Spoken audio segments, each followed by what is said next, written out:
mas para ninguém me chamar de vadio, então vamos lá.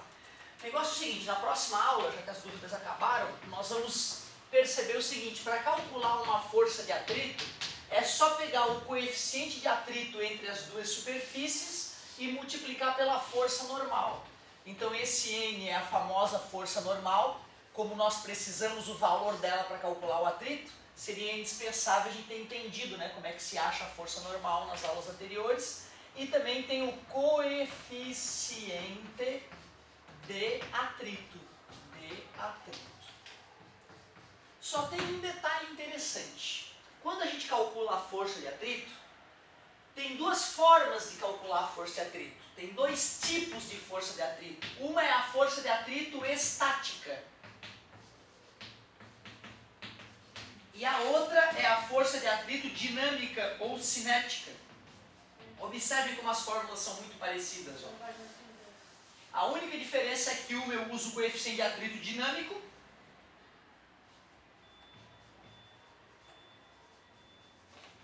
e a outra tem o coeficiente de atrito estático. Observem que estático lembra algo parado, né? Ou estática. Dinâmico lembra algo que está em movimento. Eu vou te pedir para calcular, às vezes, a força de atrito estática, às vezes a força de atrito dinâmica. E é muito fácil fazer esse cálculo. Olha só um exemplo. Tem lá um objetinho. Eu estou empurrando o objeto para frente, então ele começa a deslizar com uma certa velocidade. Eu digo para ti, a massa do objeto é 4 kg. O coeficiente de atrito dinâmico é 0,3. E te pergunto, qual é a força de atrito, então, que está se opondo ao movimento? Qual é a força de atrito que está se opondo ao movimento?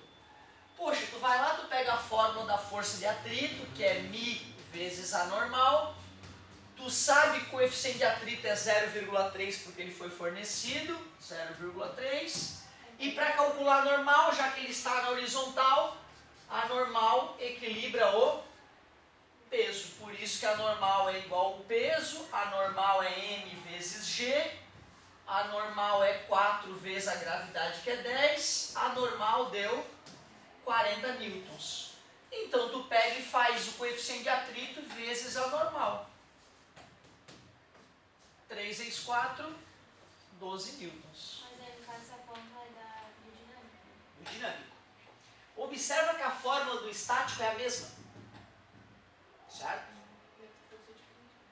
Só que o coeficiente vai ser diferente. É que, na verdade, o importante primeiro é tu perceber. Ó, quando está deslizando, é muito fácil calcular.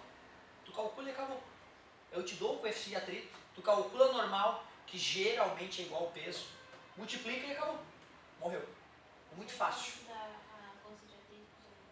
Posso, tem todas aqui, né? Quando eu boto essa fórmula para o aluno, eu não tenho obrigação de perceber que eu posso dar e pedir esse aqui, eu posso fornecer esse e esse pedir normal, eu ainda posso fornecer o atrito e a normal pedir o coeficiente de atrito.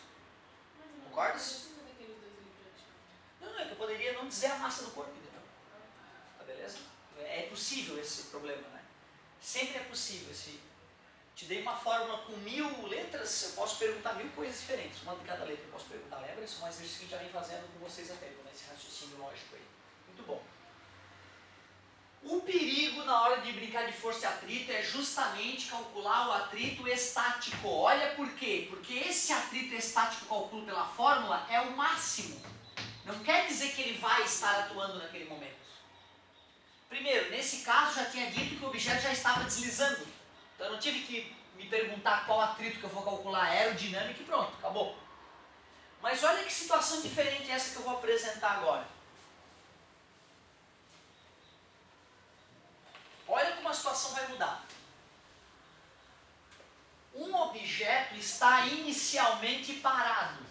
Então V0 é 0, ele está parado inicialmente.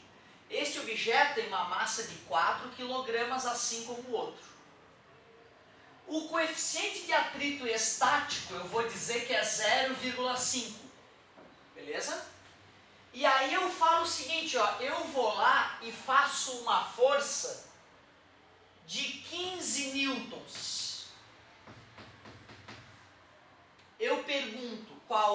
força de atrito.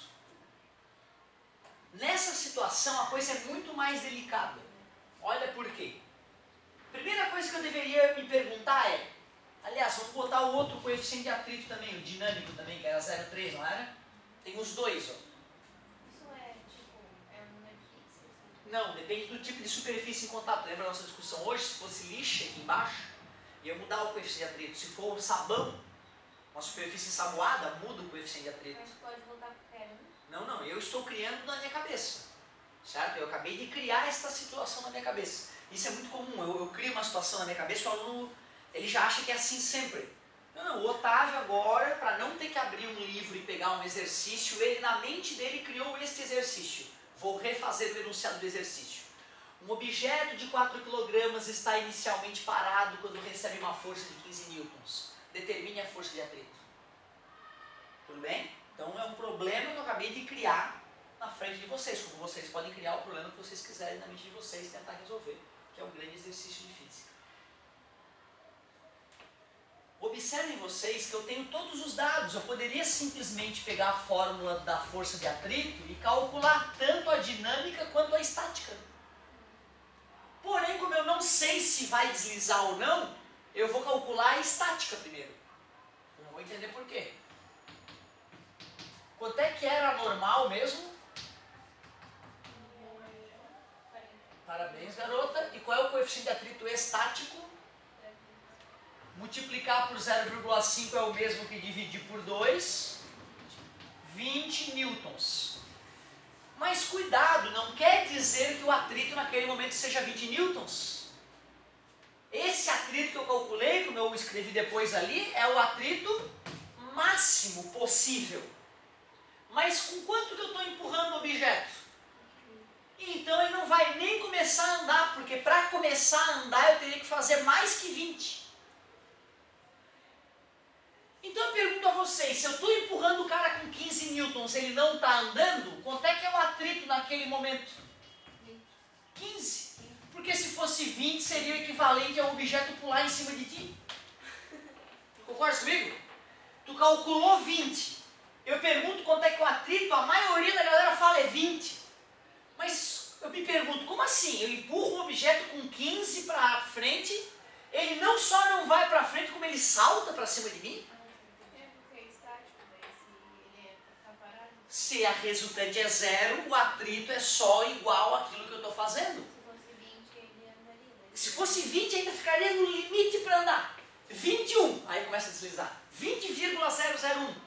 Então 20 ainda empata, certo? Então tu vê que legal, quando a gente calcula a força de atrito estática, nós estamos calculando a máxima possível, não quer dizer que ela vá atuar. Calculei 20 newtons, fiz 15, quanto é que era o atrito? 15. Fiz 16, quanto é que é o atrito? 16. Fiz 20, quanto é que é o atrito? 20. Só nesse caso atuaria o máximo, quando eu estiver fazendo uma força equivalente a ela.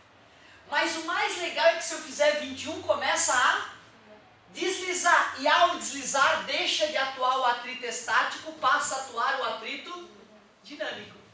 Então tu vê que legal que fica a ideia. E já dá para fazer um monte de pergunta legal. Vamos ver quanto é que era o atrito dinâmico. O Mi dinâmico era 0,3, que a gente tinha calculado na questão anterior, né? E isso tinha dado 12 newtons. Isso mostra para as pessoas por que às vezes elas fazem força para empurrar um móvel em casa. Não vai, quando vai começa a correr, já visse isso? É porque a força de atrito estática máxima, ela é sempre maior que a força de atrito dinâmica. Por isso que muita gente está empurrando o objeto, não vai, e quando vai, desliza mais do que o esperado, certo? Então, de novo, calcular uma força de atrito é algo extremamente simples. Tu pega o coeficiente de atrito, multiplica pela normal, só. Quando estiver deslizando, fica tranquilo. Calcula e responde, sem medo de ser feliz. Agora, quando o objeto estiver parado, abre o olho bem grande, porque é perigoso. Porque aquilo que tu vai calcular nem sempre é a resposta que tu vai dar. Porque quando tu calcula uma força de atrito estática, tu está calculando a máxima. E se tu fizer menos que a máxima, fica parado. E se fica parado a resultante é 0, o atrito é só aquilo que eu estou fazendo. Empurrei com 1 newton, qual é o atrito? 1. Sacou a ideia? Empurrei com 2 newtons, qual é o atrito? 2. Essa é uma situação que tem que fazer só fazer só um dos cálculos. Claro que eu vou botar uma questão na prova que eu vou justamente cutucar nisso, né, para ver se o cara tá ligado, que a partir de um certo momento começa a deslizar, cai a força de atrito, certo? Que seria a questão mais legal. Para vocês tentarem exercitar isso que eu acabei de ensinar para vocês, eu vou criar uma das situações da prova, que vai ser a já mais delicadinha, para ver se vocês matam a charada. Que aí nós vamos fazer valer o apoio aqui. Claro que nas próximas aulas eu vou repetir tudo isso, né? Só que vocês vão estar anos-luz na frente dos colegas, só isso.